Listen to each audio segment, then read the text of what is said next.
At-home haircuts. That is the topic of this video, especially with this quarantine going on and the fact that everyone and their cat is making hair tutorials on how to do at-home haircuts. So I'm gonna give you guys some advice based off of being a hairstylist and working on clients for over 25 years. Some key essentials that you guys need to know that will help you if you're attempting to either cut your own hair or if you're having your spouse or someone in the family attempting to cut your hair if you're a guy or even a female. So let's get started with what tools you need. Now, most of the tools that I'm going to be suggesting to you are in a link to my Amazon page, my affiliate Amazon page, where I have, it says hair tools. Pretty much everything I'm talking about is all there. Is it the cheapest? Some yes, some no, because I'm a professional and I choose high quality tools. So if you are gonna purchase something, keep in mind that you get what you pay for, okay? So let's start with the first thing that I'm seeing a lot of people skimp out on and no one's even mentioning, and that is simply a hair cape. Yes, believe it or not, a hair cape, because just using a towel is cool, but a hair cape, which should cost like $5, I don't even know how much these things cost, but they're not that expensive. Just have one around the house for whatever purpose you need it for, or if you even never use it again. But a cape comes in very handy, especially with the hair, so you're not getting it all over your bath towels and stuff like that. Speaking of towels, you could pick up towels. They could be, I mean, this one's bleached and stained and stuff, but you know, towels like this, you can even type in, you know, hair salon towels. These come in very handy. Don't forget to put it around the neck. When you start cutting, wrap it around the neck first, then put the cape on, and then you can tuck the towel. What I do is with my clients is I tuck the towel underneath the collar, so this is all exposed. You don't want to put the towel around someone's head and it's up there like this. You can't even cut anything. Just tuck it underneath the collar area.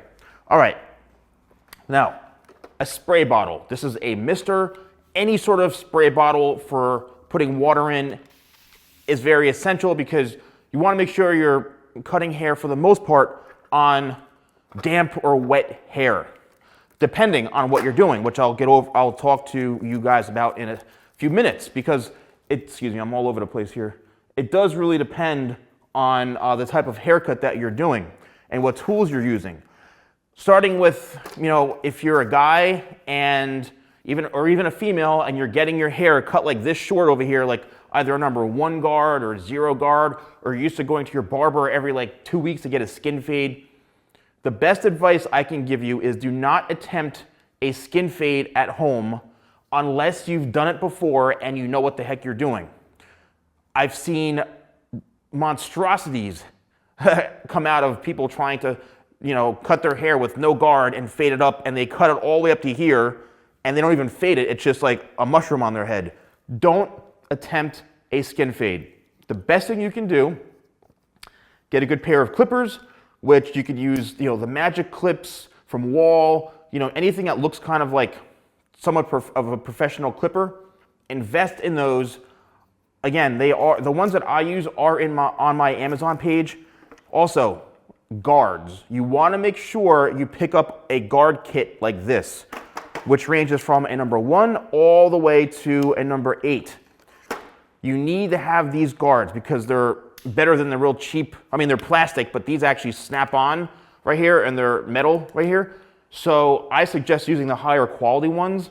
And here's what I want to talk about next when it comes to actually cutting your hair. So if you are typically getting like a 0 or a skin fade or a number 1, you want to go 1 to 2 guards higher or longer than what you normally get, because you do not want to shave your head with a number 0 and go all the way up to here, and then you have a big chunk of hair on your head. That just doesn't look right, okay? It looks horrible. And I've already seen friends and people send me photos of them trying to do that, and I go, what are you guys doing? So if you normally get a number 1, maybe use a number 2 or even a number 3 guard, okay? Just because that's gonna help prevent you from going super, super short and looking like a complete idiot when it comes to cutting your hair. Trust me on this. You can do it. It's better to have it look neat and trimmed than have this all the way throughout your head and then all your hair on top. All right, so clippers and guards. Next, make sure you have a comb. All right, I sell these combs. You can get combs anywhere. All right, I have these are my combs on my shop.thesalonguy.com. Also, you can maybe get even a wide tooth comb if you need to, but you need to have a hair cutting comb. And make sure when you're cutting your own hair or someone's cutting, constantly comb the hair, right? Don't be afraid. I see a lot of videos where people are just, they're taking the scissors and they're just like kind of lightly, barely even touching the hair, or they're just like really like cautious about it. Make sure you're constantly combing the hair. Get aggressive with it. Don't be afraid. Just make sure that you're lifting the hair out from the head this way, all right? The closer you have the comb to the scalp, the shorter it's going to be. So you can end up creating a disaster or a really bad haircut if you're cutting it too short. So what you want to do is comb the hair and then pull the comb out from the scalp, and that's going to determine the length. Again, it's better to have a haircut like this instead of getting a skin fade, right? Than cutting all your hair off to here and just looks like a complete mess on the top of your head and it's not blended whatsoever. If you've got very thick hair, and this may be even a better solution instead of using clippers or cutting it, thinning shears. Thinning shears are going to be your best friend if your hair is super thick and you don't mind the length of your hair, but your hair is just totally out of control. Thinning shears, the same thing. Go over it, scissor over comb the hair out, and cut the hair from the mid-shaft area, because that is where it's going to be thickest. And trust me, you will be able to see it, and the person you're cutting their hair or yourself, you'll know where the thickest areas are. Just a thinning shear comes in very, very handy, believe it or not, sometimes more than regular shears. Next is another thing that's great for thinning out hair is this. This is a feather razor. This is a professional tool. If your hair, again, is super thick and you feel like a thinning shear may not be enough, what I do when I cut hair is I take the razor and I lay it not completely flat this way, because you can take off a lot of hair. You don't want to go in. What you want to do is almost turn the razor out away from the scalp and then gradually just go in and turn it in. And then when you start to feel the hair you feel a little resistance, that's when you know you're cutting. This is a great, great, great way to remove any excess bulk or weight from your hair if it's super, super thick. And you see what I'm doing? I'm literally just scraping the top layer. It's like shaving off, it's like cutting a carrot or slicing the carrot. You're just taking off just fine layers or scraping off like the top layer. That's exactly what this is. It's scraping off the excess bulk in your hair. This is a great tool and comes in very, very handy. Next could be your trimmers. These are Andes trimmers. They're professional trimmers. A lot of barbers use these. Really, really good. They're about, I don't even know, I think they're like $80 or $90. So they are a bit more costly. But again, these are great for going around the ear.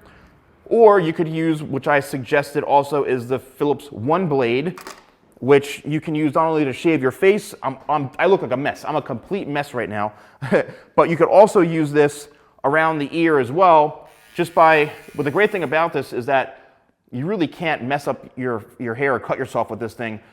You can go around the ear this way and just skim off those edges.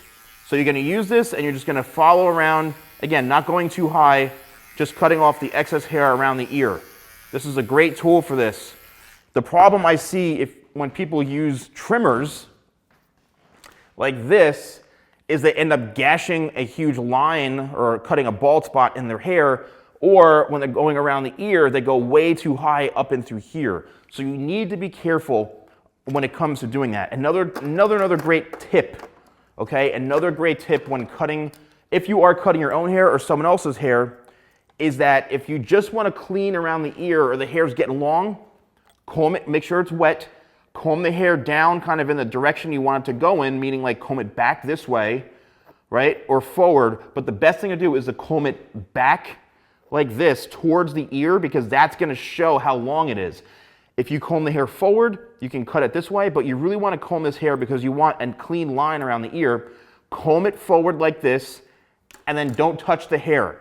While the hair is laying over this way, then slowly cut by cut, trim the hair around the ear.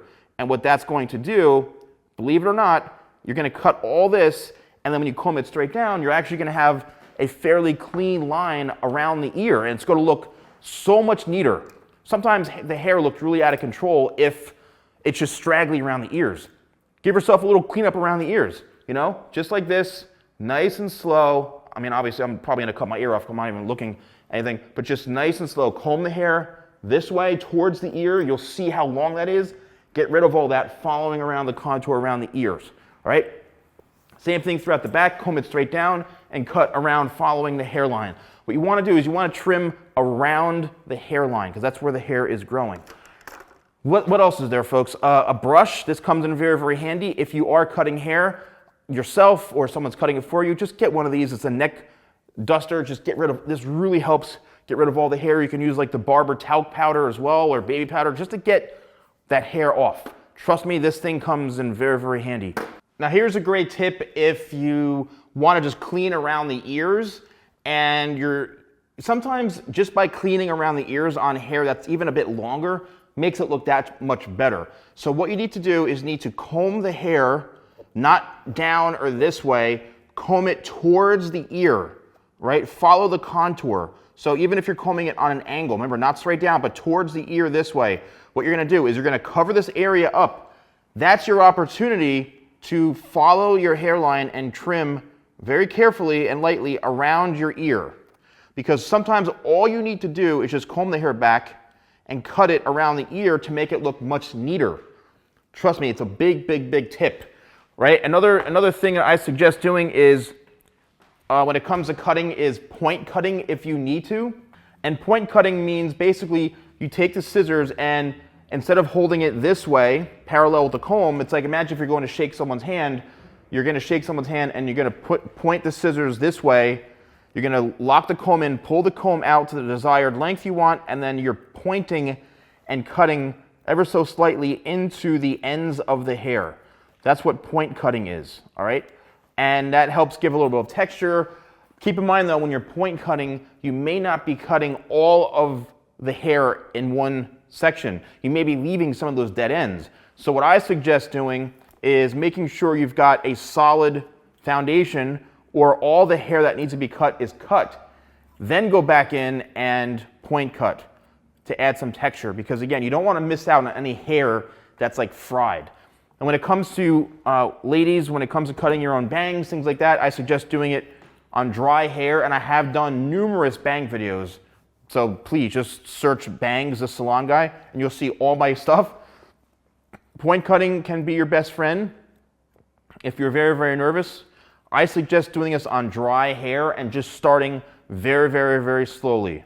All right, I suggest starting very slowly and working your way in because once the hair is cut too short, that's it, you're in trouble.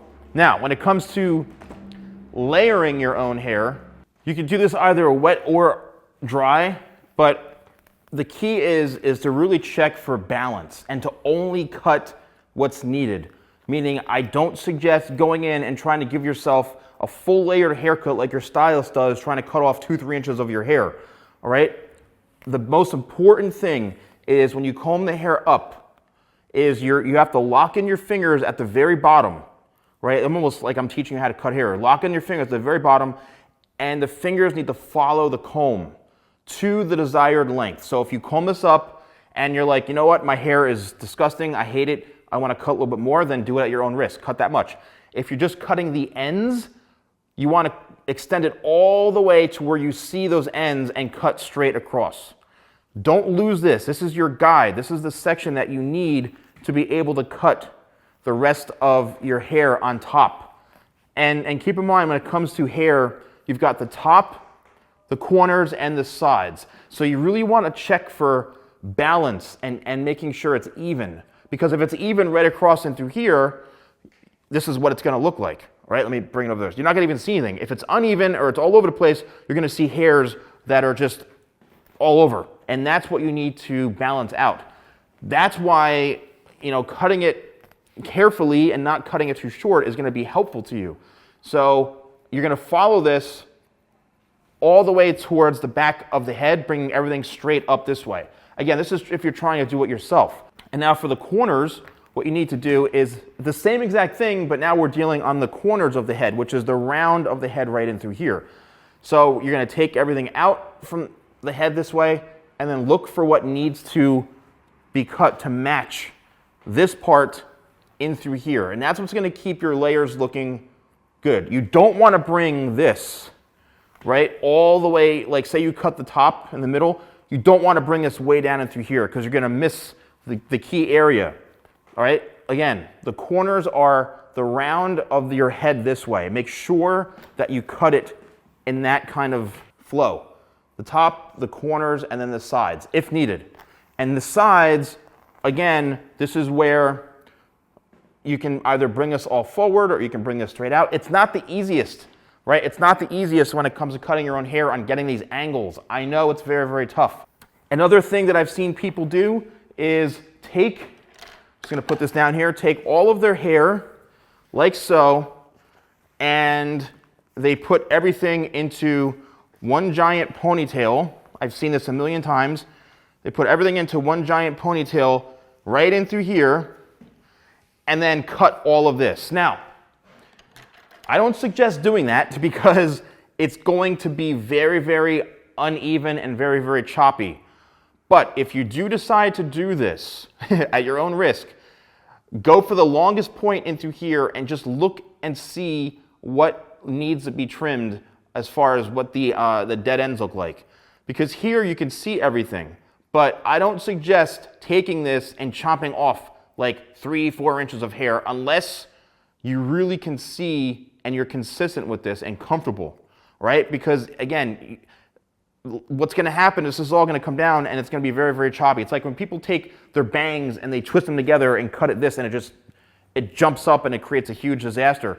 Just make sure that what you're doing it carefully, you're not cutting too much hair, and just focus on keeping that shape in throughout your hair. You know, combing everything forward would work, but it's really essential just to look for what needs to be cut on the ends. Comb your hair forward this way, little baby trims on the ends, you know, that's what I suggest.